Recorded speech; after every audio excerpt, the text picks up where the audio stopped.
नमस्कार, scholar classes Maharajganj के इस यूट्यूब चैनल पे आपका सभी का हार्दिक स्वागत है। और केवीएस 2022-23 के पेडागोगिकल पोर्शन के लिए हम लोग यहाँ पर अगली कड़ी लेकर के आ गए हैं, जो हमारा पार्ट 6 है। हम लोग अभी जो टॉपिक पढ़ रहे हैं वो है लर्निंग द लर्नर। ठीक है, लर्निंग द लर्नर यानी कि शिक्षार्थी को समझना, ये हमारा जो विषय है। इसके अंतर्गत आज हमारा छठवां जो सेक्शन है इसका प्रिंसिपल ऑफ लर्निंग, यानी कि विकास के कौन कौन से सिद्धांत होते हैं, इसके बारे में हम समझेंगे। अच्छा, इसके पहले हम लोगों ने बहुत सारी बातें किया है जो 5 पार्ट में है, तो अगर आपने उन सभी वीडियोस को नहीं देखा है, सबसे अच्छी बात यह है कि हमारी ये जो पूरा वीडियो है ये बाईलैंग्वेज है, मतलब कि हिंदी और अंग्रेजी दोनों विषयों में आपके स्लाइड्स अवेलेबल हैं। आप देखेंगे तो निश्चित रूप से, चाहे वो हिंदी माध्यम का छात्र हो चाहे अंग्रेजी माध्यम का छात्र हो, आप दोनों लोग को समझ में आएगा। पहले हम लोग अपने कॉन्सेप्ट को क्लियर करेंगे। कॉन्सेप्ट जब हमारा क्लियर हो जाएगा तो उसके बाद हम लोग जो है इसके जो ऑप्शनल क्वेश्चंस होंगे उसकी हम लोग प्रैक्टिस करेंगे। ज़्यादा से ज़्यादा क्वेश्चंस की मैं प्रैक्टिस आपको करा दूंगा, आप एकदम उसके लिए निश्चिंत रहिए। ठीक है ना। तो चलिए आज के इस पूरे जो हमारा स्लाइड्स है इसको शुरू करते हैं और समझने का प्रयास करते हैं। मैं कोशिश करूंगा कि आप इसको ज़्यादा से ज़्यादा लोगों तक ये पहुँचे और आप इसको शेयर करिए ताकि ज़्यादा से ज़्यादा बच्चों को लाभ मिले। ठीक है, ध्यान दीजिएगा। देखिए, विकास का जो पहला सिद्धांत है वो हमारा होता है सतत या निरंतर विकास का सिद्धांत, प्रिंसिपल ऑफ कंटिन्यूटी इसको बोलते हैं। इसके अंतर्गत क्या करें, विकास एक निरंतर चलने वाली प्रक्रिया है। किसी भी प्राणी का विकास हर समय हर क्षण होता रहता है। ठीक है, किसी भी प्राणी का विकास हर समय हर क्षण होता रहता है और विकास एक निरंतर चलने वाली प्रक्रिया है। Development is a continuous process. The development of any human being occur continuously. अब इसको समझने के लिए मैं कहता हूं कि मान लीजिए कि कोई बच्चा जन्म लेता है। ठीक है, जन्म लेता है। आपको पता है कि बच्चा जब जन्म लेगा तो जन्म के समय उसके अंदर कौन सी संवेग का विकास हो गया रहता है, उत्तेजना संवेग का विकास हो गया रहता है। उत्तेजना संवेग की वजह से वह कुछ शक्तियां लेकर के पैदा होता है, जैसे क्रंदन करना, यानी कि उस समय का जो शिशु होता है वो अपने किसी भी प्रकार की आवश्यकता के लिए क्या करता है, क्रंदन करता है। अच्छा, बालक जैसे इस दुनिया में आता है वो सबसे पहले माँ के गर्भ में 9 महीने 10 दिन, लगभग 270 से 280 दिन की अवधि तक रहता है। तो वो वहां पर प्रकाश के संपर्क में नहीं रहता है, लेकिन जैसे इस दुनिया में आता है उसकी जो आंखें होती है हमारे इस वायुमंडलीय प्रकाश के प्रति अपने आप को अनुकूलित करने का प्रयास करता है। यानी कि सबसे पहले आप देखिएगा, बच्चा जन्म लिया नहीं कि वहां से उसको सीखने की जो प्रक्रिया है वो शुरू हो गई। यानी कि वो अपनी आंखों को यहाँ इस वातावरण के अनुकूल संयोजित करने का प्रयास कर रहा है। यानी कि विकास शुरू कहाँ से हो गया, जन्म के साथ ही साथ उसके विकास की प्रक्रिया शुरू हो गई। अच्छा, आप लोग के बहुत सारे मन में आ सकता है कि सर क्या जन्म के पहले विकास नहीं होता है? तो बिल्कुल, जन्म के पहले भी भ्रूण अवस्था जब रहता है 9 महीने 10 दिन का, उस समय भी बच्चे का विकास होता है। लेकिन हम यहाँ बात कर रहे हैं, चूंकि बाल विकास के बारे में हम बात कर रहे हैं, तो हम जन्म से लेकर के और उसके अंतिम अवस्था तक, वृद्धा अवस्था तक के हम बारे में अभी चर्चा करेंगे। फिर वही व्यक्ति जब अंत में मृत्यु शैया पर लेटा रहता है तो अपने परिवार के सभी जनों को बुलाता है, सभी बेटों को बुलाता है, इकट्ठा करता है और उनसे कहता है कि बेटो देखो, मैंने तो अपने जीवन में बहुत सारे काम किए, अच्छे बुरे। वो उसको स्वीकार करता है और अंतिम समय में कहता है कि तुम लोग मिलजुल के रहना, तुम लोग अच्छे से रहना, इस तरह का व्यवहार मत करना। मतलब कि वो अपने अनुभवों से जो सीखा, उस सीख को अपने बच्चों को वो नैसर्गिक रूप से देना चाहता है।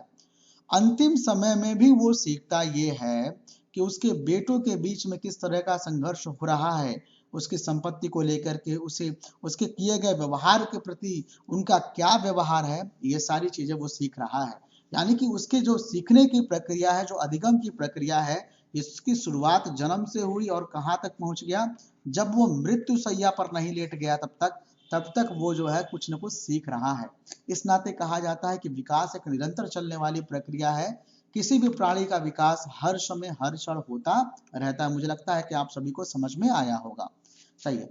विकास के अगले सिद्धांत की ओर हम लोग बढ़ते हैं। विकास का अगला सिद्धांत व्यक्तिगत विभिन्नता का सिद्धांत। There are individual differences in development.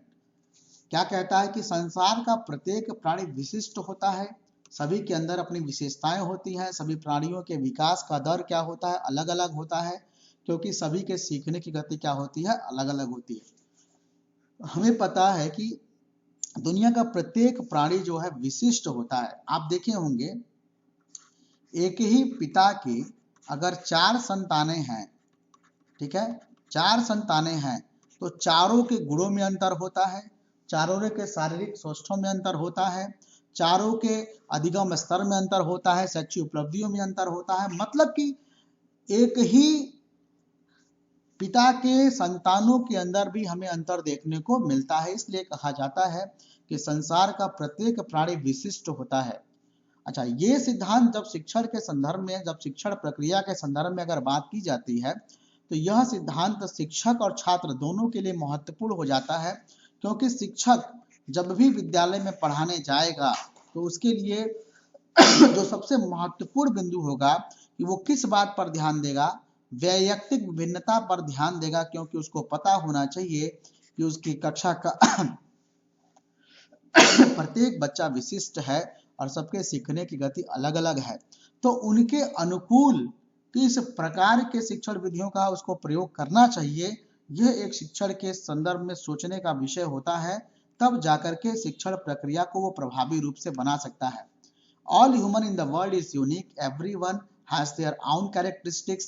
The rate of development is unique in all human beings because the learning rate is different in each human being. प्रत्येक व्यक्ति के अंदर जो है, जो सीखने की जो गति होती है, जो सीखने का दर होता है, वो अलग अलग होता है। चलिए विकास के अगले सिद्धांत की ओर हम बढ़ते हैं। देखिएगा, विकास परिपक्वता और अधिगम का गुणनफल होता है। विकास परिपक्वता और अधिगम का गुणनफल होता है, ठीक है। अच्छा, इसी संदर्भ में एक और स्टेटमेंट आपको समझना होगा कि जो आपका व्यक्तित्व होता है, व्यक्तित्व जो होता है, विकास प्रक्रिया का एक बहुत ही महत्वपूर्ण लक्षण व्यक्ति का व्यक्तित्व भी होता है। तो कई बार ये भी पूछता है कि व्यक्तित्व किन पर निर्भर करता है। तो किसी भी व्यक्ति का व्यक्तित्व आप याद रखिएगा कि वो वंशानुक्रम और वातावरण के गुणनफल के बराबर होता है। किसी भी व्यक्ति का व्यक्तित्व वंशानुक्रम और वातावरण के गुणनफल के बराबर होता है, क्योंकि आपने पढ़ा है कि व्यक्ति का विकास जो होता है वो वंशानुक्रम और वातावरण की अंतःक्रिया का परिणाम होता है, ठीक है। तो यहाँ पे क्या कह रहा है, सबसे पहले हम बात करेंगे मैच्योरिटी क्या होता है, परिपक्वता क्या होता है। सुनिएगा, परिपक्वता क्या होता है, ये बड़ा ही एक हम कह सकते हैं कि बहुत ही एक महत्वपूर्ण शब्द हमारे पूरे चाइल्ड साइकोलॉजी में ये हमें सुनने को मिलता है। तो आप सुनिएगा कि मैच्योरेशन क्या होता है। तो इसका मतलब क्या हुआ कि ये दरअसल हम बात करते हैं, कोई बच्चा 8 साल का है, कोई बच्चा 10 साल का है, कोई बच्चा 12 साल का है। तो ये उम्र के हिसाब से हर व्यक्ति की अपनी एक क्षमता होती है, अपनी एक क्या होती है, क्षमता होती है।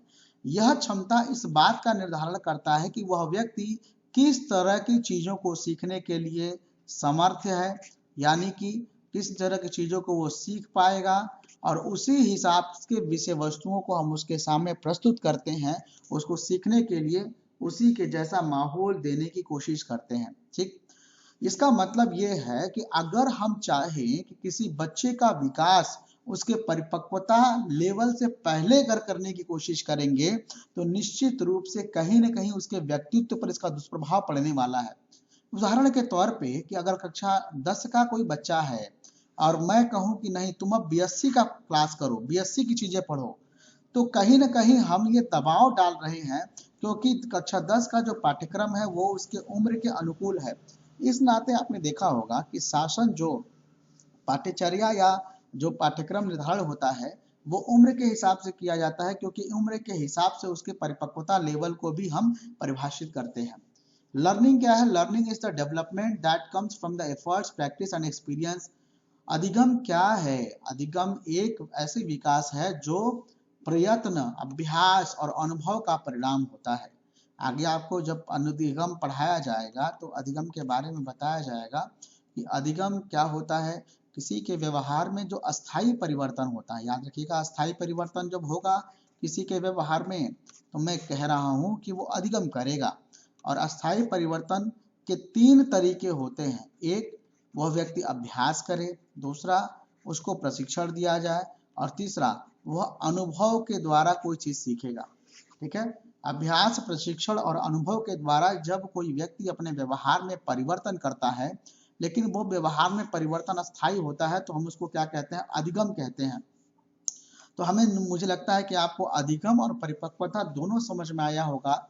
अब ये जो विकास की बात की जा रही है ना, यह जो विकास हमारा है, ये परिपक्वता और अधिगम दोनों का क्या होता है? गुणनफल होता है। परिपक्वता और अधिगम दोनों का गुणनफल होता है। चलिए अगला अगला हम देखते हैं। विकास के निश्चित दिशा का सिद्धांत। Development follows a certain direction. विकास एक निश्चित दिशा में होता है, जिसके 2 सिद्धांत प्रचलित हैं। एक हमारा है सेफेलोकॉर्डल सीक्वेंस, मस्तकाधोमुखी विकास का सिद्धांत। दूसरा है प्रॉक्सिमोडिस्टल सीक्वेंस, अच्छा, निकट दूर विकास क्रम का सिद्धांत। निकट है, ये ट है, निकट दूर विकास क्रम का सिद्धांत या केंद्रीय विकास का सिद्धांत। अब ये दोनों सिद्धांत कहता क्या है, इसको समझिएगा।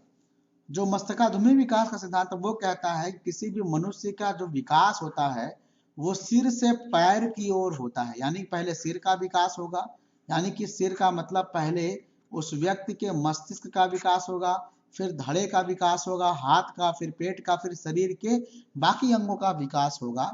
यानी कि विकास का जो ये क्रम है वो सिर से पैर की ओर होता है।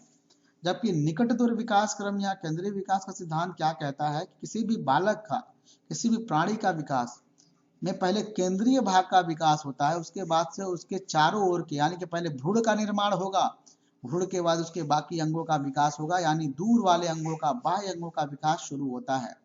तो इस तरह से विकास के दिशा के 2 सिद्धांत प्रचलित है। अगर आपसे कोई पूछता है तो पहला आप जवाब देंगे मस्तकाधोमुखी विकास का सिद्धांत, और दूसरा देंगे निकट दूर विकास क्रम का सिद्धांत या केंद्रीय विकास का सिद्धांत। आइए विकास के अगले क्रम की ओर बढ़ते हैं।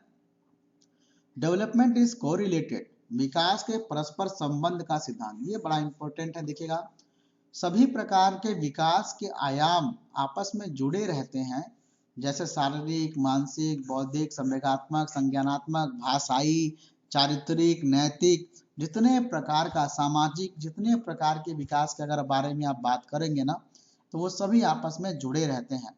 All types of development are correlated. For example physical, mental, intelligence, sentiment, cognitive, ठीक है, लैंग्वेज, ठीक है, और सोशल, ये जितने भी डेवलपमेंट होते हैं ऑल कोरिलेटेड। अब इसको मतलब समझिएगा।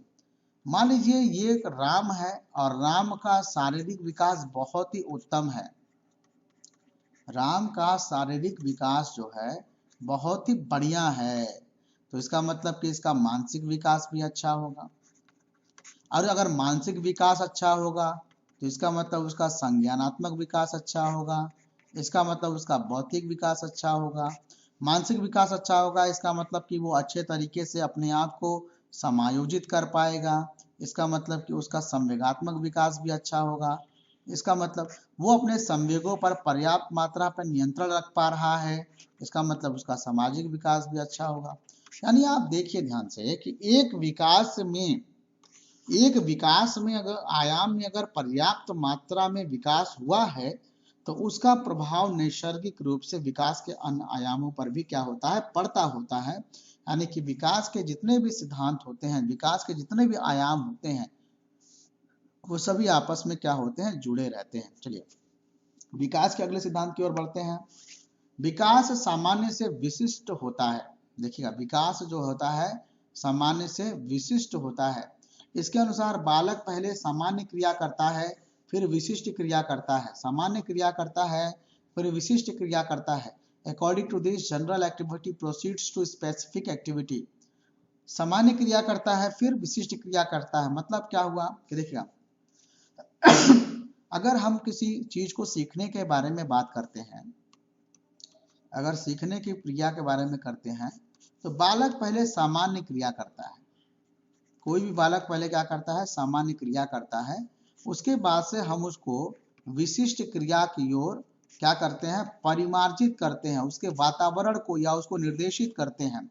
इसका मतलब क्या है कि बच्चा जब छोटा रहता है तो उसको उसको विकास करने के लिए हम उसको स्वतंत्र छोड़ देते हैं कि वो परिवार में रहे और परिवार के रीति रिवाज और संस्कारों को सीखे। उस क्रम में कभी कभी ऐसा भी होता है कि वो कुछ ऐसी भी चीजें सीख लेता है अपने परिवार से, अपने परिवेश से, जो उसके हिसाब से उचित नहीं है। जैसे गाली देना सीख लिया या कुछ किसी को मारना सीख लिया।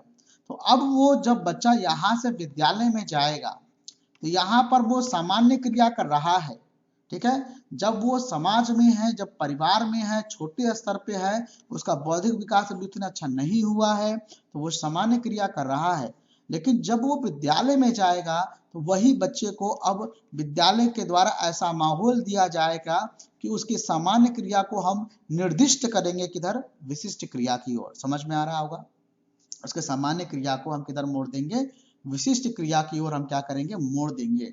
उसी तरीके से बच्चे का जो प्रारंभिक भाषा होता है वो अनियमित होता है, ठीक है, अनियमित होता है, उसका कोई क्रम नहीं होता है।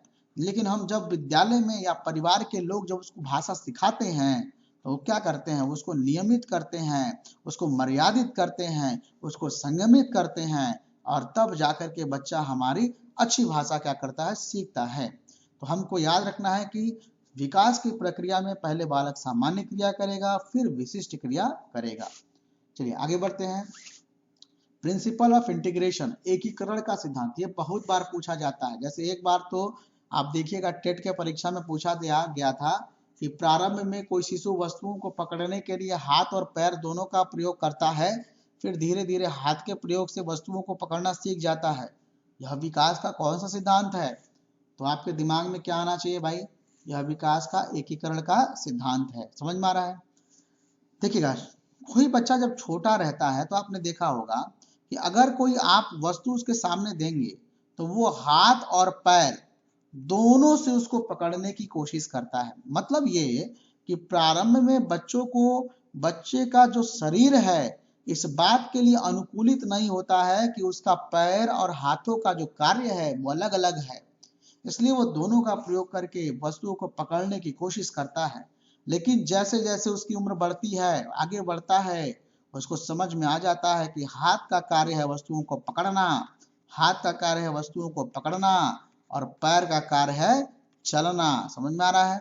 तो वो उनके विशिष्ट कार्यों को समझ जाता है, ठीक है। तो इसको कहा जाता है प्रिंसिपल ऑफ इंटीग्रेशन या एकीकरण का सिद्धांत। अगला देखिएगा, प्रिंसिपल ऑफ डिफिनिट सीक्वेंस, विकास एक निश्चित क्रम में होता है। विकास एक निश्चित क्रम में होता है। देखिए भाई, चाहे कोई बच्चा इंडिया में पैदा हुआ हो, चाहे बच्चा अमेरिका में पैदा हुआ हो, बच्चा पैदा होने के बाद माँ बाप से ये नहीं कहेगा हेलो डैड, हेलो मॉम, ये नहीं बोलेगा। वो पैदा होगा तो अपनी किसी भी आवश्यकता के लिए क्या करेगा, क्रंदन करेगा। चाहे वो बिल गेट्स का बच्चा हो, चाहे इंडिया में किसी का बच्चा हो। समझ में आ रहा है?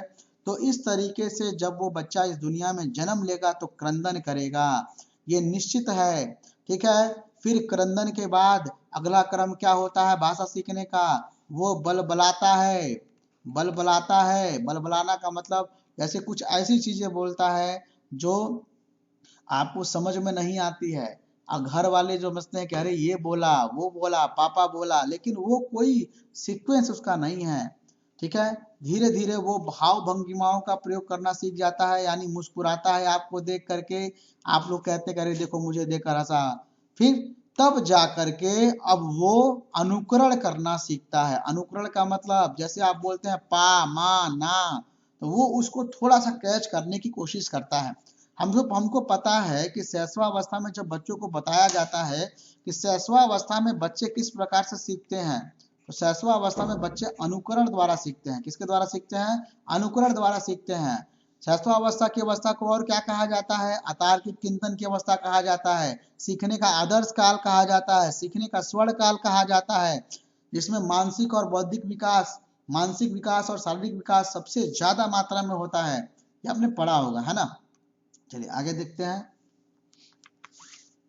प्रिंसिपल ऑफ यूनिफॉर्म पैटर्न, समान प्रतिमान का सिद्धांत। देखिएगा, संसार के प्रत्येक प्राणी का विकास उसके जाति के, ये जाति नहीं है जात है, छोटी की मात्रा रहेगी इसमें, उसके जाति के विकास के प्रतिमान के अनुरूप ही होता है। देखिए, मान लीजिए एक हाथी है, ठीक है, तो हाथी का जो बच्चा होगा वो, और एक इंसान है, इंसान का जो बच्चा होगा, तो दुनिया में जो भी इंसान होंगे उनके बच्चों का जो आकार होगा उनके अनुरूप होगा। हाथी के बच्चे का जो आकार होगा उसके अनुरूप होगा। इंसान का बच्चा करे जब आप पैदा होगा तो वो क्रंदन करेगा, कुहा कुहा करके रोएगा। लेकिन बिल्ली का बच्चा जब पैदा होगा, तो शेर का बच्चा जब पैदा होगा तो वो म्याऊं करेगा। ठीक है, यानी कि हम कहने का मतलब कि प्रत्येक प्राणी, प्रत्येक जाति, चाहे बिल्ली हो, घोड़े हो, मनुष्य हो, वह अपने जाति के लक्षणों को ही धारण करेगा। ऐसा नहीं है कि बिल्ली का बच्चा पैदा होकर के इंसान के बच्चों की तरह से रोना शुरू कर देगा, हाथी का बच्चा पैदा होकर के इंसान के बच्चों की तरह से रोएगा, या इंसान के बच्चे जितने बड़े होते हैं उतना बड़ा हाथी का बच्चा होगा, ऐसा नहीं है। उसके जाति में जिस तरह की लक्षण पाए जाते रहे हैं प्राचीन समय से, वही लक्षण उसमें भी नजर आएगा। तो इसी को कहा जाता है कि संसार का प्रत्येक प्राणी का विकास उसकी जाति के विकास के प्रतिमान के अनुरूप ही होता है, उसके इतर नहीं होता है। आगे देखिए, प्रिंसिपल ऑफ मॉडिफिएबिलिटी, परिमार्जिता का सिद्धांत। अब देखिए ध्यान से, एक जिम है, जिम में आपको पता है क्या किया जाता है, जिम में लोग जाते हैं कसरत करने के लिए, ठीक है। जिम में एक गए श्यामलाल जी और एक गए भाई साहब हमारे नटवर लाल जी, ठीक है। श्यामलाल के आकार को देख करके आप समझिए कि वो जिम में क्या करने जा रहे हैं, और नटवर लाल को देखकर समझिए जिम में क्या करने जा रहे हैं। श्यामलाल का आकार दुबला पतला है, इससे समझ में आता है कि श्यामलाल जी अपने वजन को बढ़ाने के लिए जिम में जा रहे हैं, जबकि नटवर लाल जी अपना वजन घटाने के लिए जिम में जा रहे हैं। तो यहाँ पे जो बात हमको समझ में आनी चाहिए कि दोनों लोग अपने शरीर के अंदर परिमार्जन करने की कोशिश कर रहे हैं, अपने इच्छा अनुसार, अपने इच्छा अनुसार। एक लोग पतला होने चले, एक लोग मोटे होने चले, तो दोनों लोगों का जो लक्षण है वो दोनों लक्षण जो क्या है, अलग अलग है। तो इसका मतलब ये हुआ कि अगर मनुष्य चाहे तो अपना विकास अपने मनचाहे क्षेत्र में मोड़ सकता है, ठीक है, अपना मनचाहे क्षेत्र में मोड़ सकता है। जैसे आपने देखा होगा फिल्मी सितारों को जब फिल्म में मोटे अभिनेता का रोल चाहिए तो अपना वजन बढ़ा लेते हैं, पतले अभिनेता का रोल चाहिए तो अपना वजन क्या कर लेते हैं, घटा लेते हैं। तो हम चाहें तो बहुत हद तक विकास को अपने मनचाहे क्षेत्र में मोड़ सकते हैं। अच्छा, एक लड़का हाई स्कूल में पढ़ रहा है, वो चाहे 10 के बाद डॉक्टर भी बन सकता है, डॉक्टर बनने के लिए उसको डॉक्टरी की पढ़ाई करनी पड़ेगी। वकील भी बन सकता है, वकील बनने के लिए उसको बैरिस्टर की पढ़ाई पढ़नी पड़ेगी।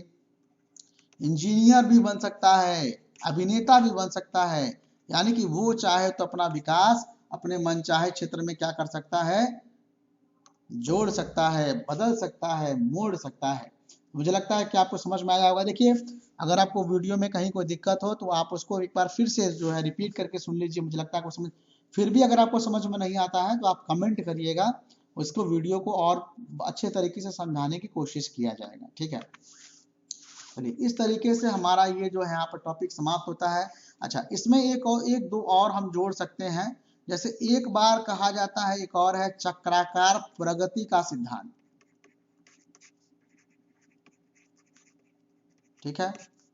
इसी को कहा जाता है कि चक्राकार प्रगति या वृत्ताकार प्रगति का सिद्धांत।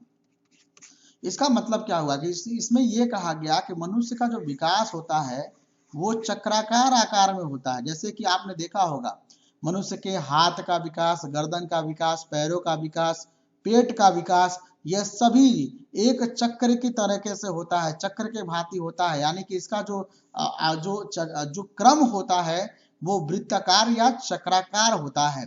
तो कई बार पूछा जाता है कि चक्राकार प्रगति का सिद्धांत कौन सा सिद्धांत है, तो इसको याद रखिएगा कि ये भी हमारा क्या है, विकास का सिद्धांत।